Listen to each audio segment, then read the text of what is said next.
I have conducted an inventory of my beliefs and decided that some of them no longer serve me.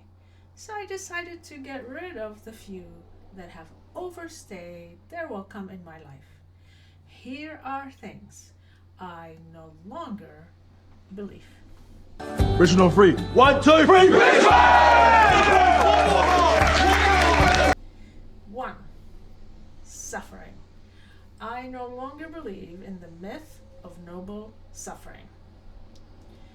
Hardships do polish my character, but I discovered an easier and more effective way of accomplishing the same thing.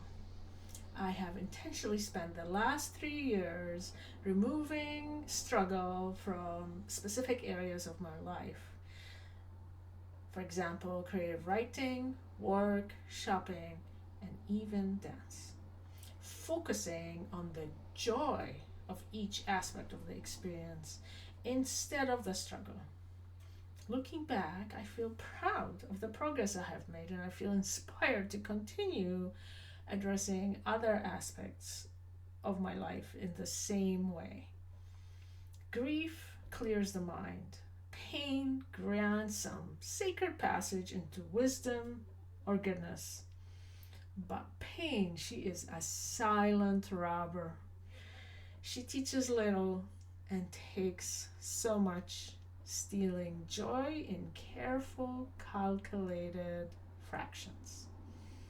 And I have come to the conclusion that suffering is simply that, the raw weight of being alive.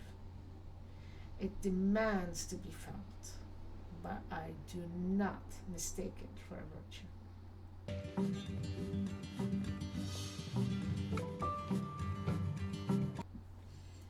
2. My self-worth is measured in accomplishments. When did I begin weighing the air I breathe in the currency of ticked items on my to-do list? I don't know where that started, but it had to start early. Accomplishments feel good. In fact, they feel great. Getting things done feels awesome. Getting things like degrees and certificates and being able to finish projects, scaling a mountain, being able to hold the book in my hand and say, look, I wrote this. Dance performances after months and months of rehearsals and practice. There is this frothy rush of just this awesome feeling. And it feels thrilling. I love it. However, it can also be addicting. It contains within it the urge to prove myself to others or to prove something to myself.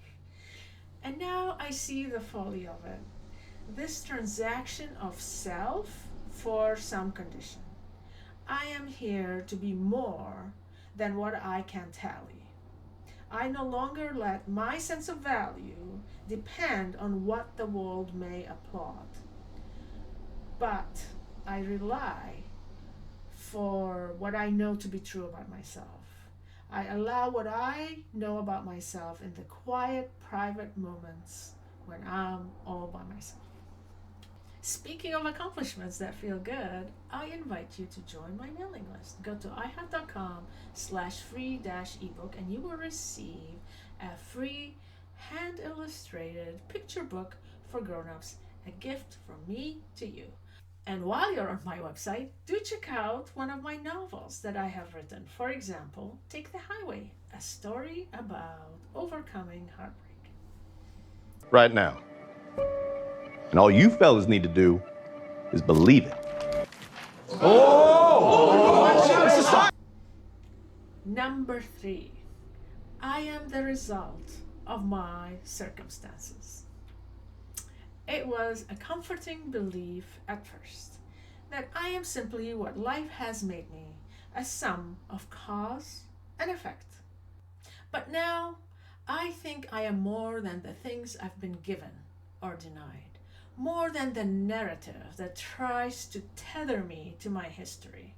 Circumstances do leave their marks, but it does not write the story. Others might define me by some label: immigrant, woman, nerd.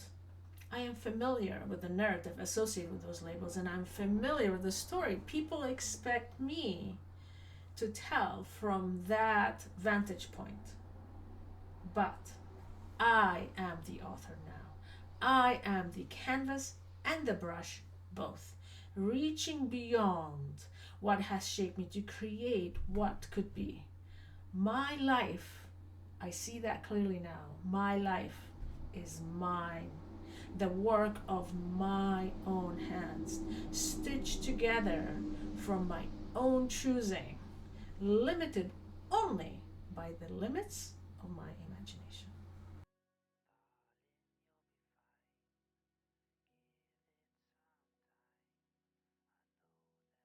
For what others think of me is of importance. Once I realized that in life there are two buckets. Bucket A contains what others think of me. Bucket B contains what I think of myself.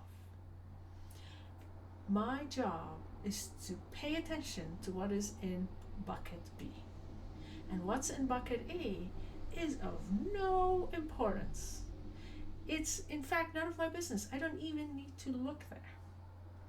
And once I realized this, once I integrated that into my life changed radically in a very positive direction.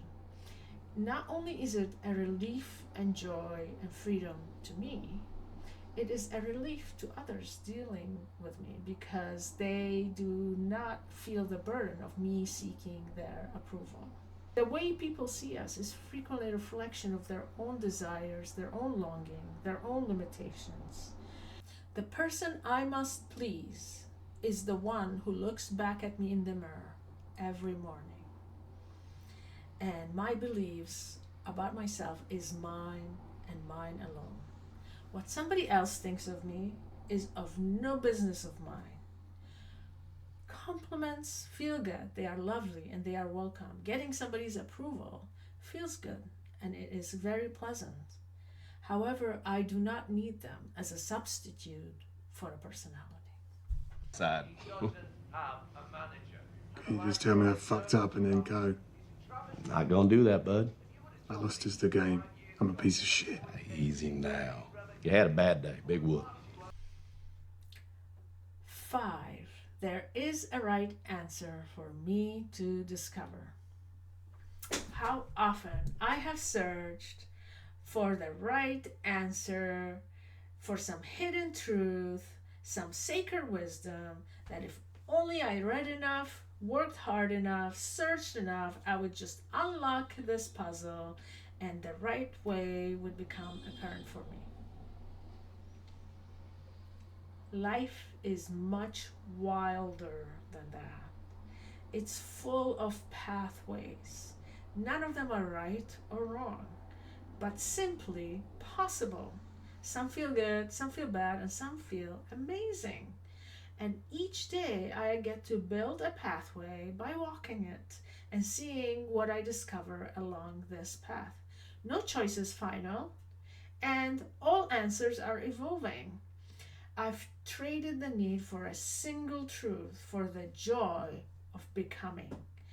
And in that letting go, I find myself free to step lightly into my days, trusting there is no wrong way forward, and everything is a lesson, and my life is constantly unfolding. What are things you no longer believe in? Please let me know.